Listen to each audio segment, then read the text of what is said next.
Morning, TJ. Thanks for the time. Saturday afternoon or post game after the game, you mentioned how specifically Isaiah and Gabe have kind of done a great job of leading you since the summer.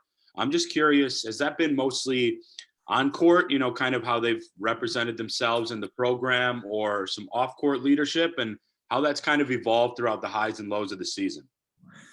When you recruit guys, especially older guys that are on transfer, you want to know what their goals are, what their aspirations are, and then you want to clearly define for them, if that's what they hope to accomplish and do, how they need to work every single day to do that, to set an example and not only do what they need to do for themselves, but impact others. Both of those guys, first of all, on the court, have a very workmanlike way of doing things. They come every single day, they practice hard, they do different things well, and have different strengths, but they lead through their actions. Off the court, they're very responsible, they're mature, they do the right thing when it comes to the classroom, the community, their teammates.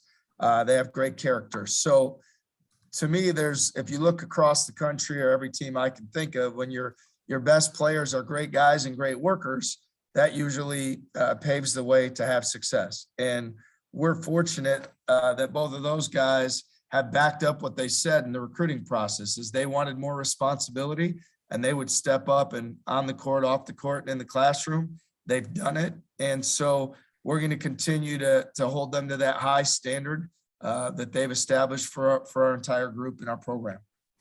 Thank you. Randy Peterson, go ahead. Excuse me. Good morning, sir. At what point did NCAA tournament become on your radar? Yeah, I don't even know how to answer that, because to me, I really am somebody who just stays in the moment of what we've got in front of us. There's a reason I'm not on social media, and I don't scroll the internet or any of that stuff, because I don't see how that impacts our ability to be successful. Certainly, as we had success, I'd get a question here or there. So it's, something that others certainly have on their mind. I would say more than anything, I don't know how to answer it, to be honest. I don't know what a time was. There's not a time that I thought about it and said, hey, this is what we can do or what we need to do.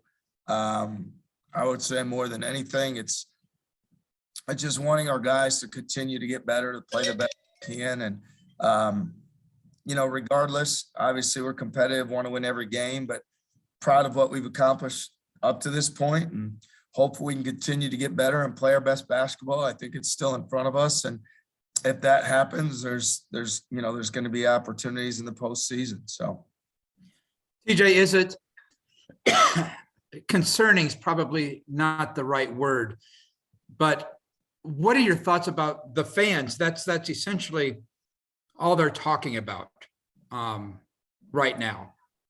Your fans. What are your thoughts on that? Yeah, I don't really have any thoughts. I mean, I know that Iowa State fans care and want Iowa State to be successful. That's why I wanted to be the head coach here. That's why this is the opportunity for me. That's, a dream opportunity, the place I want to coach more than at any level or anywhere in the world. So I love that part about Iowa State. And at the same time, I can assure you, as much as they want to win, nobody wants to win more than our players, our coaches, our support staff, and the people that are making the choices and sacrifices to do the extra hard work every single day. So that's great. I mean, we're excited that our fan base cares. And at the same time, it doesn't impact anything that we do. We have our process. We're going to stay dedicated to it and continue to challenge our young men to uplift the standards in this program. Thank you, TJ. Thank you. Matt Bellinson, unmute yourself and go ahead.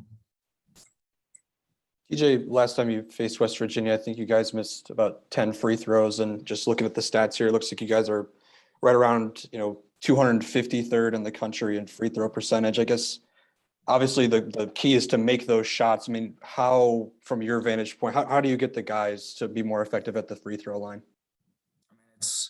It's like everything. It's the work and the time that you put in, and then it's trusting that work and having that confidence in the moment.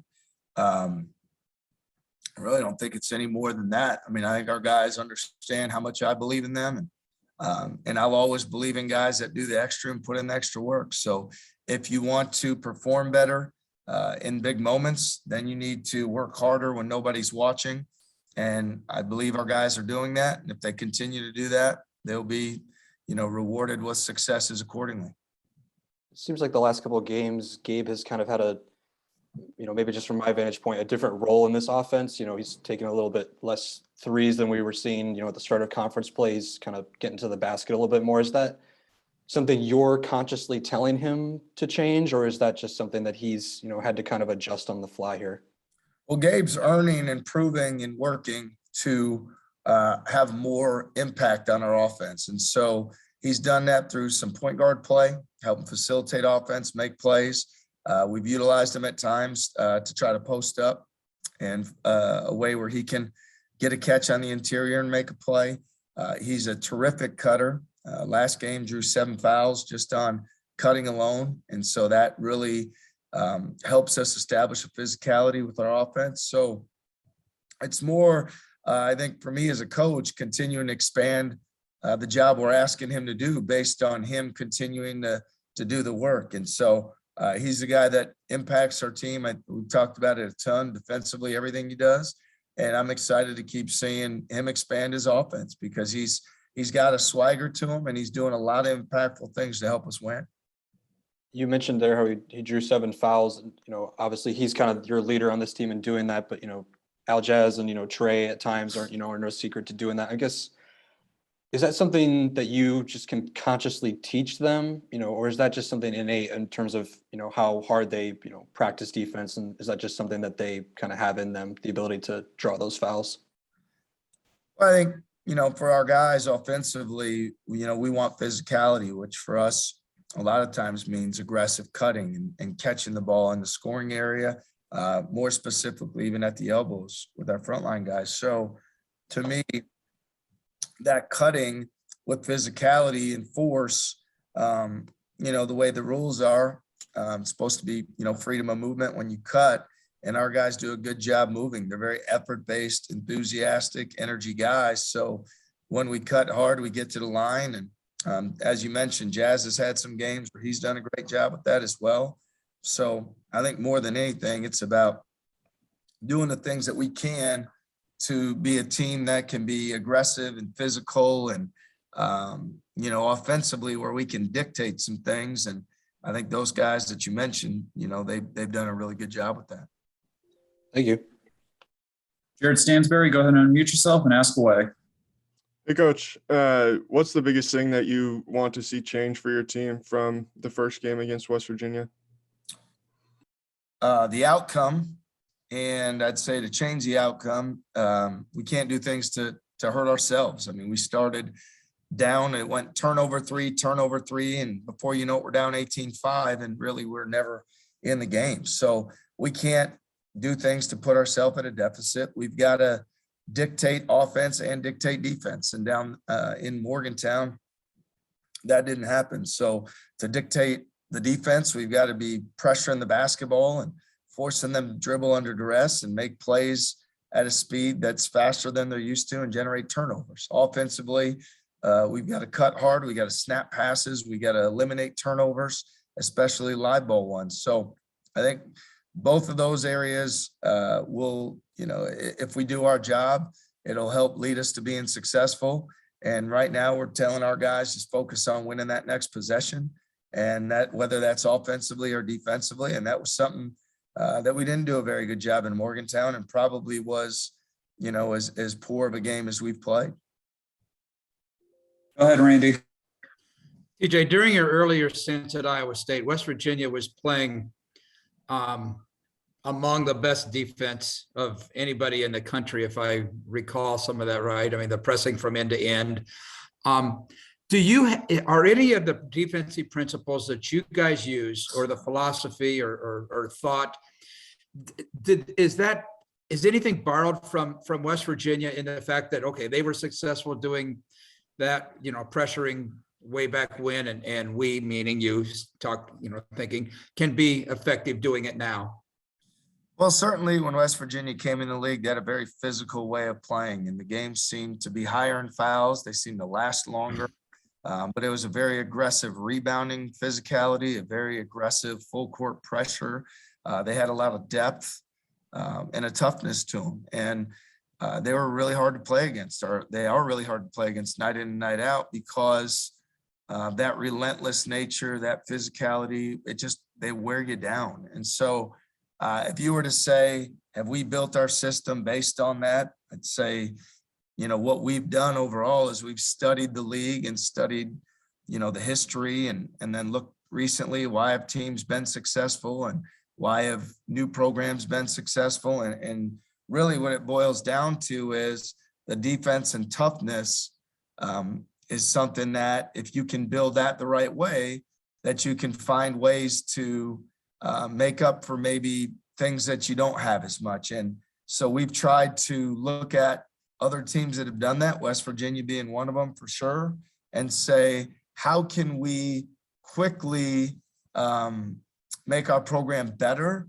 with integrity and pride and character and all those things. And obviously defending, being relentless, flying around, having more depth. Those are things that have been proven to enact winning in this league and things we'll continue to embrace. Thanks, TJ. See you tomorrow. Sounds good. All right, I have time for two more questions for Coach. James Powell, go ahead. Morning, TJ. Tyrese Hunter just reached 50 steals in the last game against Oklahoma. Is that something you anticipated being such a big part of his game when he came to Iowa State, or is that just another way that he's grown and developed since he started?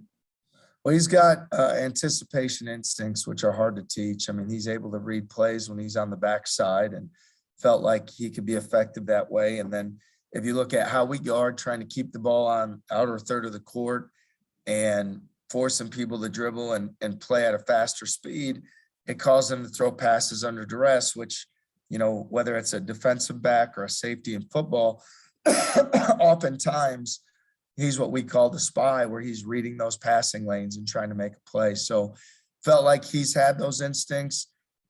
He's certainly understanding our defensive concepts more with every day. And I believe, becoming more just better at reading plays and utilizing those instincts to generate turnovers for our defense. Thank you. And we'll finish with Rob Gray. Rob, go ahead. Hi, TJ. Just wanted to ask about the Oklahoma game as you broke it down on video after. Obviously, you guys shot lights out, 20-point win, 21-point win. But are there some things you've identified in breaking that game down that need to be a little bit better as you face the last 4 regular season games? Well, certainly. I mean, if you just look at, we got off to a slow start, and then we had the stretch in the second half where we just weren't as intentional. We allowed them to cut the game to 5, I think 53-48, have a, kind of get back in striking distance. So more than the technical piece, I'd say, let's get off to a great start. Let's be very intentional. Let's dictate, which is something that we can do. If we're fortunate enough to be in position where we're up, let's still be the aggressive team. Let's not settle into the game. Let's be who we are. Let's do what we do. Let's not try to get into a back and forth scoring match. Let's continue to, to defend like crazy and pressure the ball and then dictate and then let that lead to offense for us. And so even when we went on that run late of 15-0 or whatever it was, it's great that we made shots. Certainly that's part of it, but the rhythm of that game was dictated by our defense, by our ball pressure, by getting stops, by getting turnovers, and that allows guys to have the confidence to play in that open court. So more than anything, what we need to do is every single possession have that intent. And again, one possession at a time, win the next possession, and then stack those up. And if we can take anything from the Oklahoma game, it was when we did that, we had a lot of success. When we didn't, we allowed them the opportunity to be back in the game. Gotcha. Thanks, TJ. Thank you. All right. Thanks for your time today, Coach. Thank you.